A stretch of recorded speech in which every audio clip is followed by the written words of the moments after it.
Assalamualaikum warahmatullahi wabarakatuh. Saya Anissa Oktaviola dari kelas 4 PMI 1. Saya akan menjelaskan tentang pengumpulan data dalam penelitian. Teknik pengumpulan data atau data collection adalah proses riset di mana peneliti menerapkan metode ilmiah dalam mengumpulkan data secara sistematis untuk dianalisa. Teknik pengumpulan merupakan sebuah teknik atau cara yang dilakukan oleh peneliti untuk bisa mengumpulkan data yang terkait dengan permasalahan dari penelitian yang diambilnya supaya lebih jelas. Pengumpulan data dilakukan untuk memperoleh informasi yang dibutuhkan dalam rangka mencapai tujuan penelitian. Tujuan yang diungkapkan dalam bentuk hipotesis merupakan jawaban sementara terhadap pertanyaan penelitian. Data yang dikumpulkan ditentukan oleh variabel yang ada dalam hipotesis. Data itu dikumpulkan oleh sampel yang telah ditentukan sebelumnya. Sampel tersebut terdiri atas sekumpulan unit analisis sebagai sasaran penelitian. Prosedur teknik pengumpulan data menjadi sangat penting sebab dalam sebuah penelitian dibutuhkan data-data yang valid sehingga dapat menghasilkan sebuah kesimpulan yang valid juga.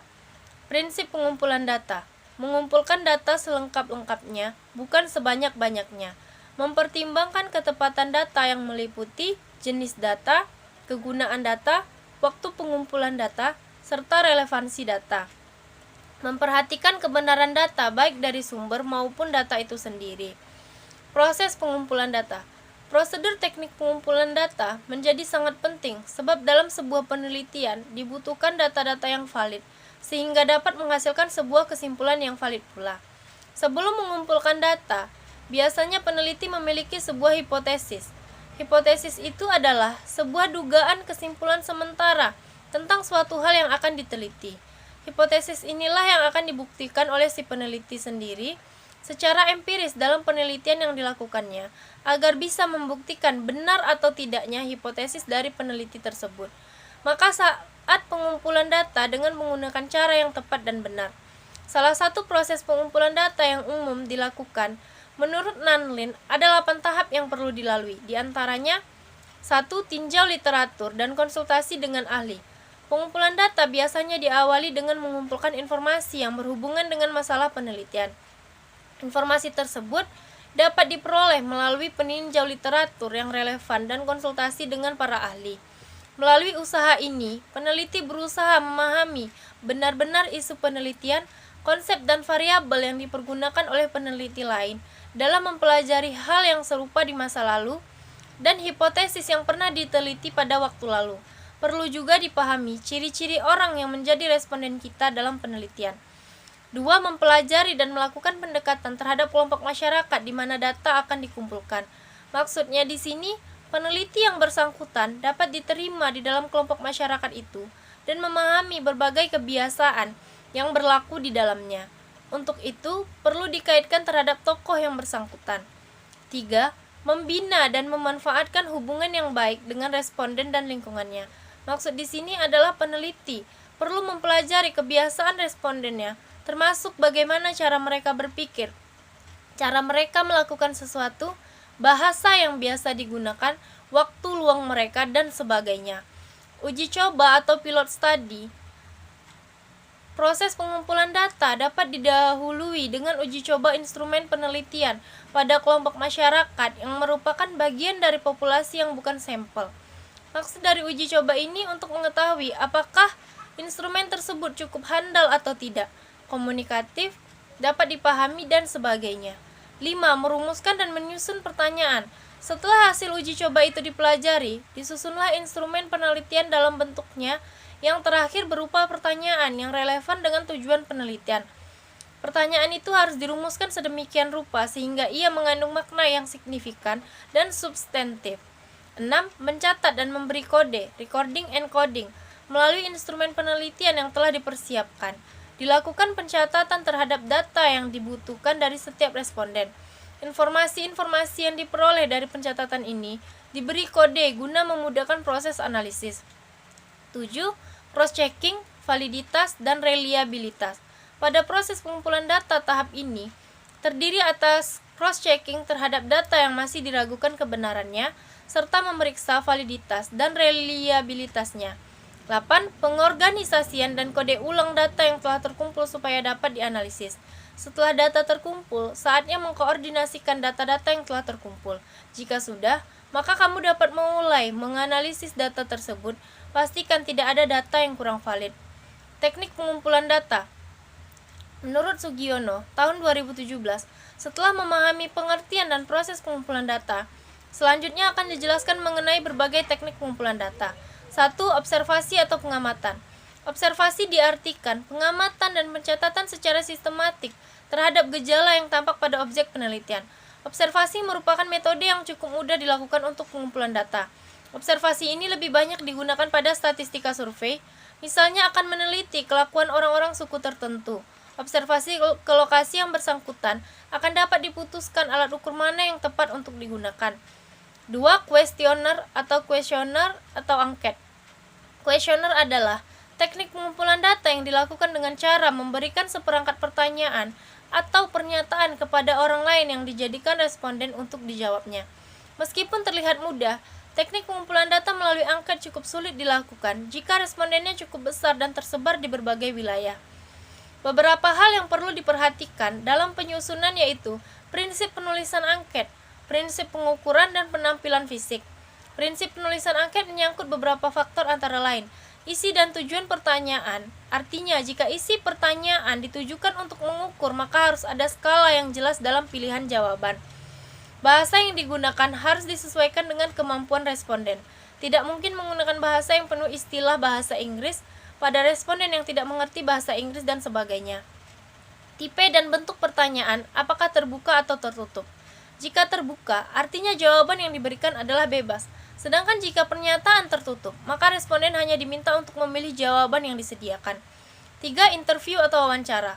Merupakan teknik pengumpulan data yang dilakukan melalui tatap muka dan tanya jawab langsung antara pengumpul data maupun peneliti terhadap narasumber atau sumber data.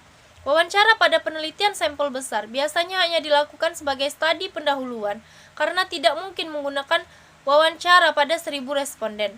Sedangkan pada sampel kecil, teknik wawancara dapat diterapkan sebagai teknik pengumpul data. Teknik wawancara umumnya digunakan untuk jenis tipe kualitatif. 4. Dokumen. Teknik pengumpulan data dengan dokumentasi merupakan teknik pengumpulan data yang diambil dari dokumen atau catatan peristiwa yang sudah berlalu. Dokumen dapat berbentuk tulisan, gambar atau karya-karya monumental dari seseorang.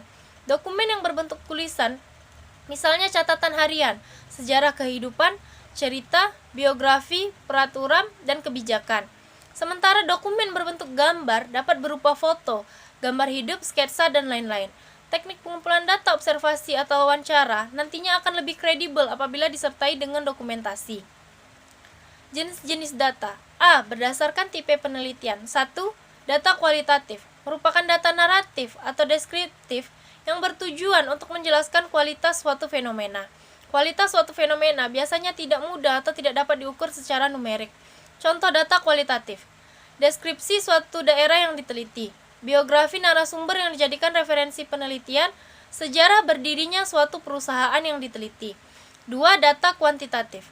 Merupakan jenis data yang dapat diukur atau measurable atau dihitung secara langsung sebagai variabel angka atau bilangan. Variabel dalam ilmu statistika adalah atribut, karakteristik, atau pengukuran yang mendeskripsikan suatu kasus atau objek penelitian. Contoh data kuantitatif, data jumlah siswa tiap tahun suatu sekolah, data penjualan barang suatu toko tiap hari, data tinggi badan mahasiswa suatu kelas. B. Berdasarkan sumber. 1. Data primer adalah data utama atau data pokok yang digunakan dalam penelitian.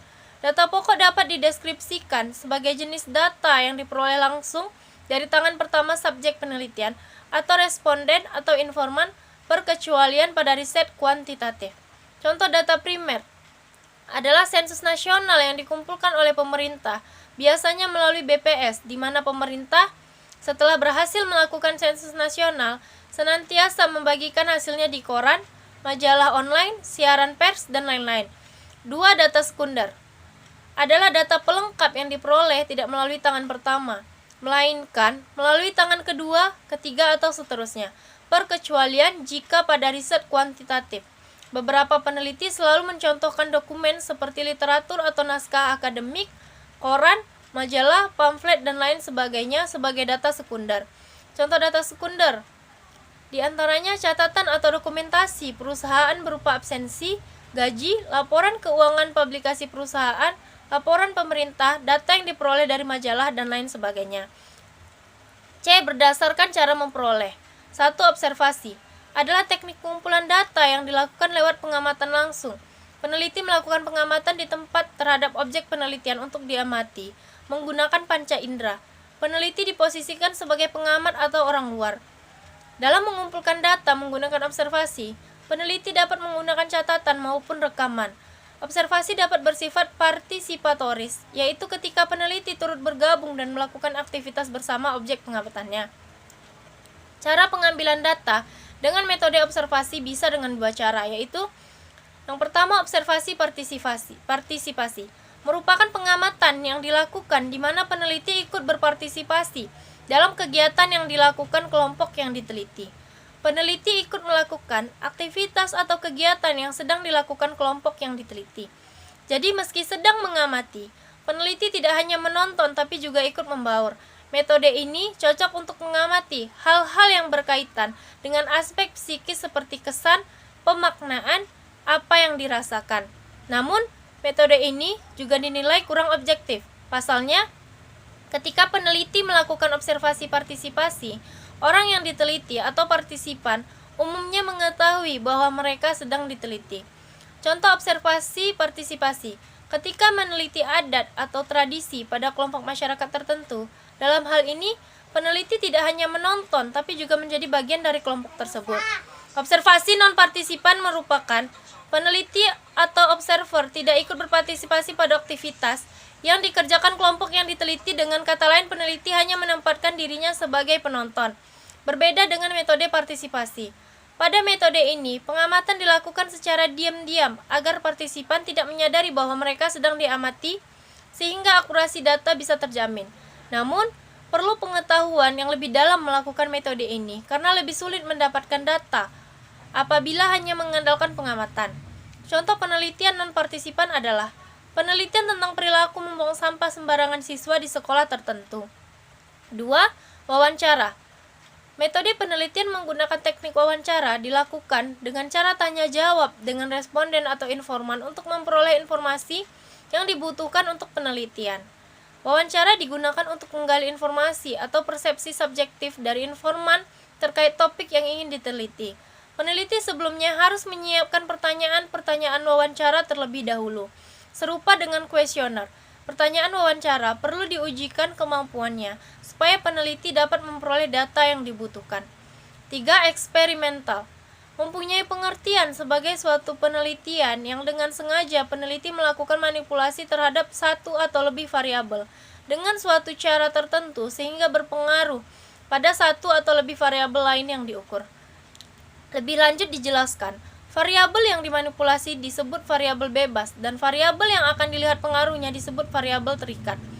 Metode penelitian eksperimen bertujuan untuk meneliti kemungkinan sebab akibat dengan mengenakan satu atau lebih kondisi perlakuan pada satu atau lebih kelompok eksperimen dan membandingkan hasilnya dengan satu atau lebih kelompok kontrol yang tidak diberi perlakuan. Sekian penjelasan dari saya akhiri. Assalamualaikum warahmatullahi wabarakatuh.